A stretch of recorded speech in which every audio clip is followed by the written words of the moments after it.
welcome back. This episode, the Super XL Auto, there's a few videos on it. It was boiling fuel in the previous video, and yesterday after my live stream, was it yesterday? No, the day before. Friday afternoon it was, because I finished work early. I put it on the bench, swapped out the muffler, so it doesn't have the downdraft muffler now with that heat shield on the outside of it. It's got the more modern Super XL muffler with the 4 fish gills, the bigger muffler. It came off the Super XL Auto. It could be the big red muffler, I'm not 100% sure. Big red. I've got a big red at home. It's got the same muffler that was on this. I think this is a big red too. Not 100%. Swapped out the muffler. It's got some carbon scoring below the rings. There was a fair bit of carbon flaking off, so I'd say it sucked a bit in the last time I ran it, or actually, I think it was the first time I ran it. It made a funny noise and it stopped. That might have been when it happened. But it's below the rings, so I'm not concerned. This is just a grab it out of the car and run it saw, or off the shelf and run it. Swapped the muffler, removed the pull start, and it was filthy. Removed the flywheel. I've actually got Homelite factory tools. I've got a flywheel puller, the clutch, got the clutch removal tool, but for the 3, it's the triangle one for the 3 holes, so like, I think it's for these actually, Super XLs, or XL12. Removed the flywheel, points, where it go, well the points are mounted like in the whole ignition plate, that was filthy. Around the coil, absolutely caked. Underneath that, absolutely blocked. Scraped it all out with the screwdriver because I don't have, well, I've got compressors, but I've got to fix either one or the other. Scraped it all out, tapped it all out, did as much as I could there. Put the ignition plate back on, but I left this bolt out behind the coil so I can advance it. I've advanced it as far as it'll go. Put it all back together. Wouldn't start. Was it this one? Yes. Wouldn't start at all. Give it a prime, it'd fire and run, that's it. Took the pump plate off the carb and the screen was absolutely blocked. So I grabbed the flathead screwdriver, a little bit bigger than the tuning screwdriver, that only just fits in the screen.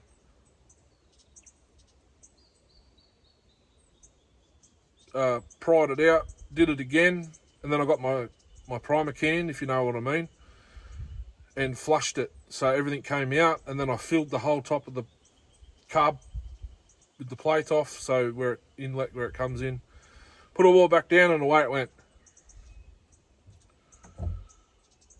So I'd say she was possibly lean in the last one. I could tell you it's not now. It was actually rich. So I've been tuning it out. So now we're absolutely mint inside the carb.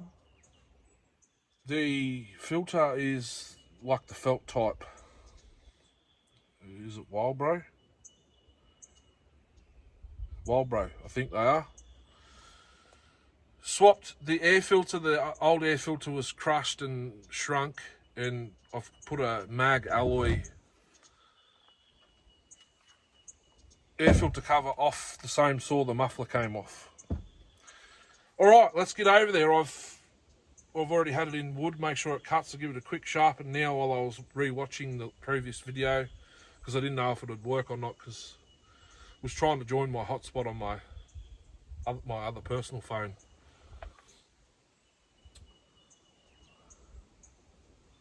So let's get cracking. I've just topped up the tank, bar oil, 24-inch skip tooth, full chisel, same setup as the SP60. I haven't touched the rakers, I just did the teeth just now.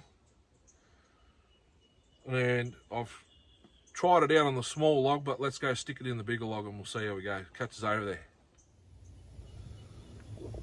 Alrighty, let's see how we go with the Super XL 24-inch.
Yeah.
Who's over there?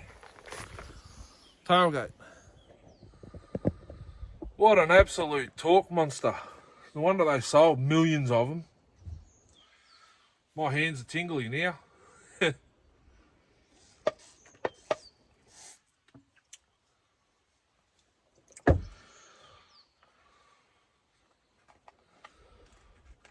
So, if you don't know, guys, I've already ported one. There is a video way back in the channel.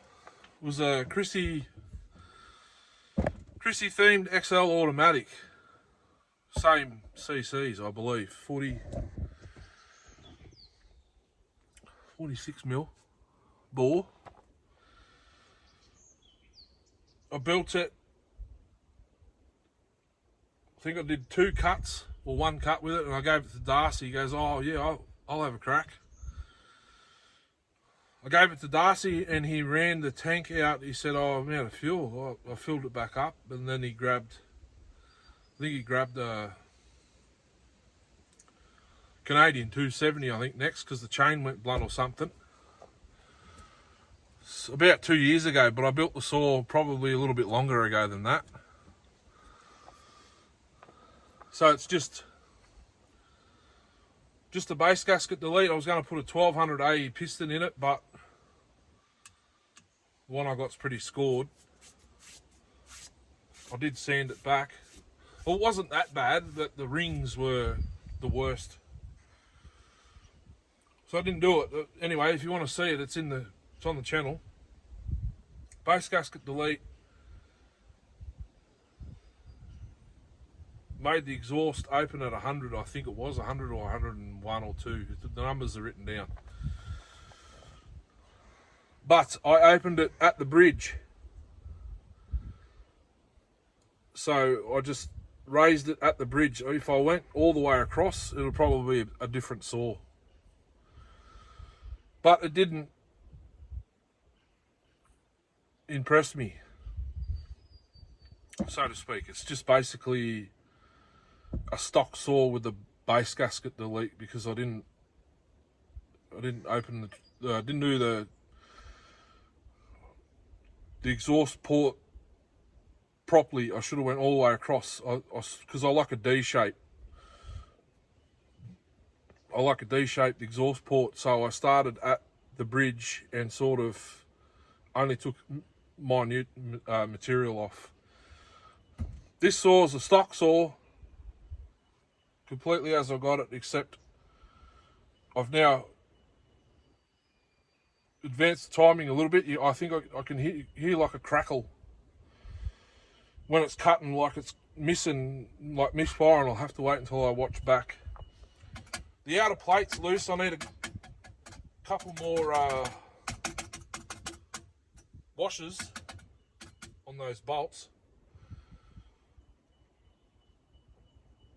Completely stock, torque monsters. Understand why they sold so many of them. I can't remember what I was thinking while I was cutting, but can't remember what it was, but I'll have to see if someone's done it.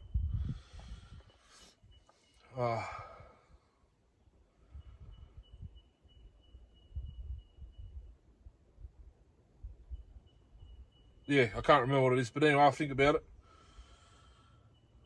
So that's a whole tank through an Super XL auto. I was going to say 12.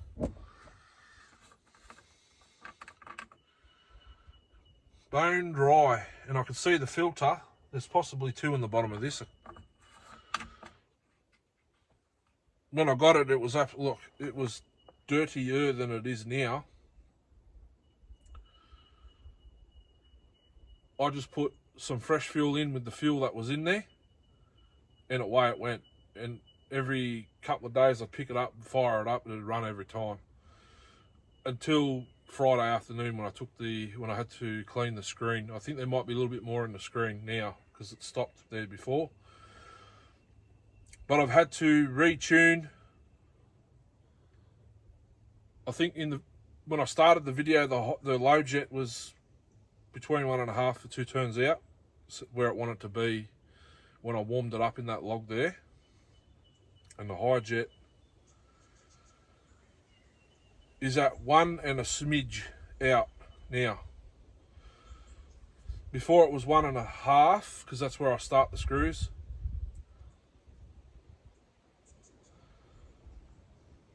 But I'm happy with it. The auto oiler isn't oiling the 24-inch. If it is, like I've got to get I've got to get a rail closer for this bar and a couple of others.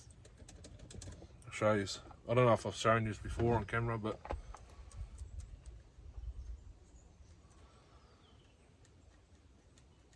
she's pretty worn because it takes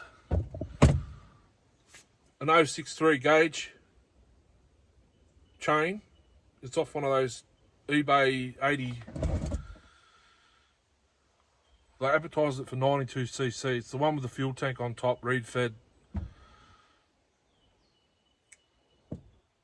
Buckets of rubbish because they're slower than this, believe it or not. For the CCs, they come with an 063 gauge. I think this chain's 058, which is what is supposed to be on the 372 clones. Run the exact same bar and chain. Actually, they might come out with 063, but our version doesn't. These are the giants. I'm talking about bum rag. So if you guys in Australia want to buy, you need a new bar, like a 24-inch for your Huskies or your Max. Those giants bars already have the slit in the adjuster holes for the McCullochs. That's why I run it on the McCulloch every now and then. Well, it's in the circle, in the circulation. Off its head, like, I'd love to get some more RPMs out of it. I reckon I know what to do now. So, I have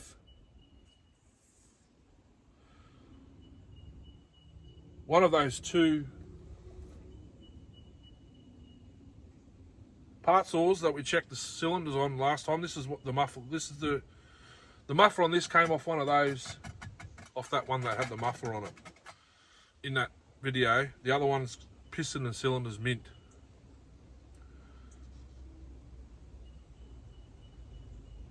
So one day down the track, this one will get a port job.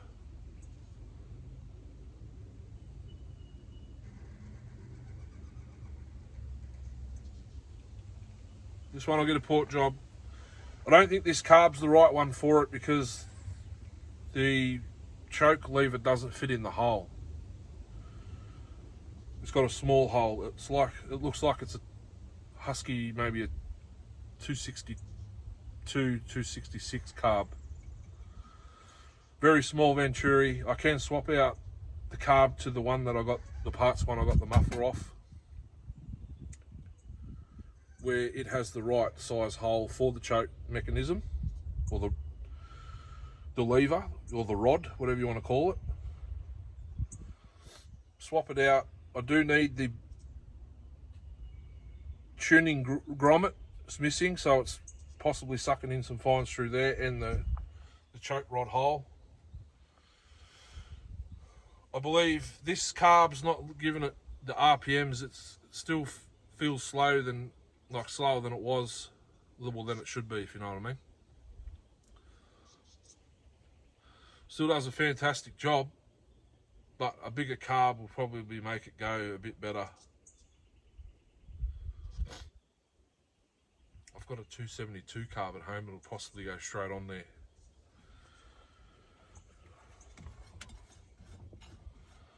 Not sure what the time is. I did get out of here at 8 o'clock. Nice and early today. See the filter? It's a better one. It's got the brass tangs. There's a fair bit of fines in there.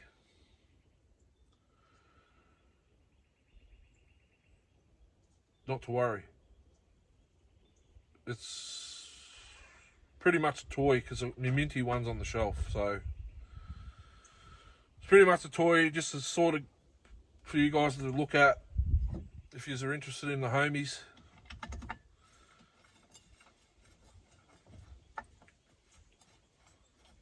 My XL12 is still in the boot of the Captiva since the last live stream 8 months ago, whenever it was, summertime.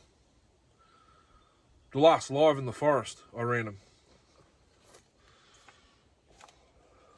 I've said this story before, but I got it off eBay out of Sydney for $90.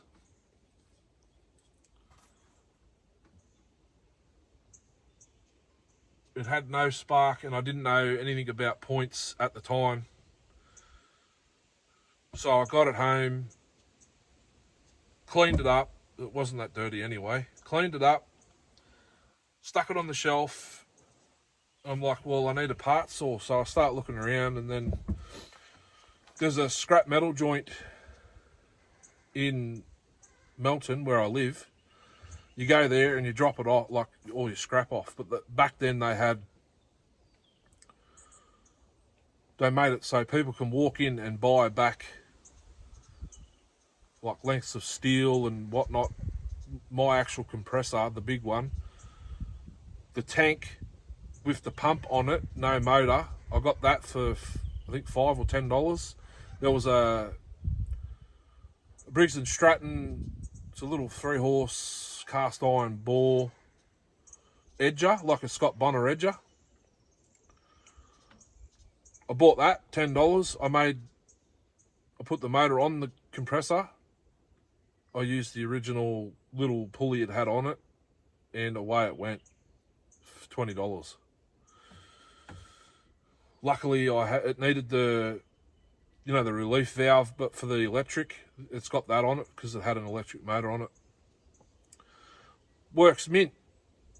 Then I upgraded the pulley to a bigger one so it would spin the motor faster. Then I got a couple of Honda motors from a company I used to work for. They were throwing them out because they had a big cleanup. So one was a water pump, one was a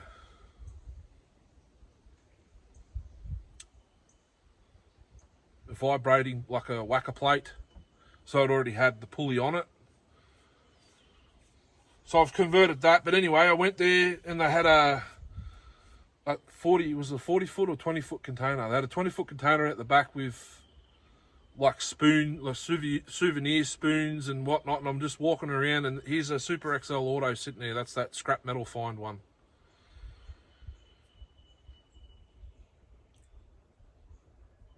Pulled the ignition straight off that, put it on my XL12, and she goes. But the last live stream, I think it's sheared the flywheel key,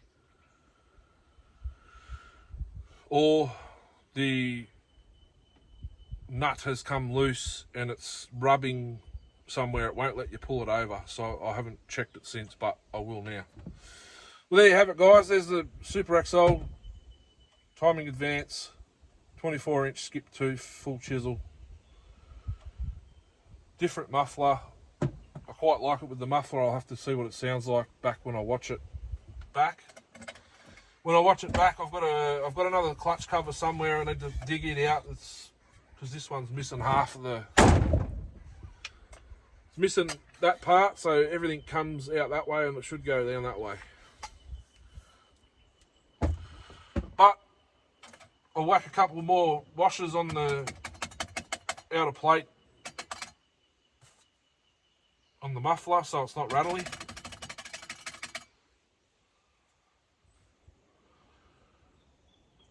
I need some more manual oiler plunger knobs, or I need to make something for there.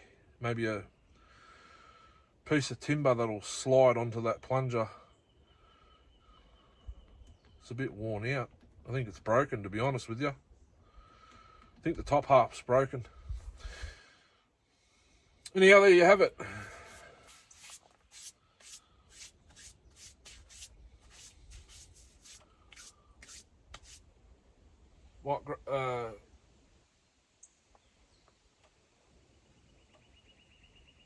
not sure what I'm going to run next. Got that little gully, so I'll have to cookie to that, then chunk it out. If I chunk it out, I might take that chunk home. It's about that much, and I might take it home. So I've got a log to test on at home when I sharpen chains and whatnot. But anyway, thanks for watching.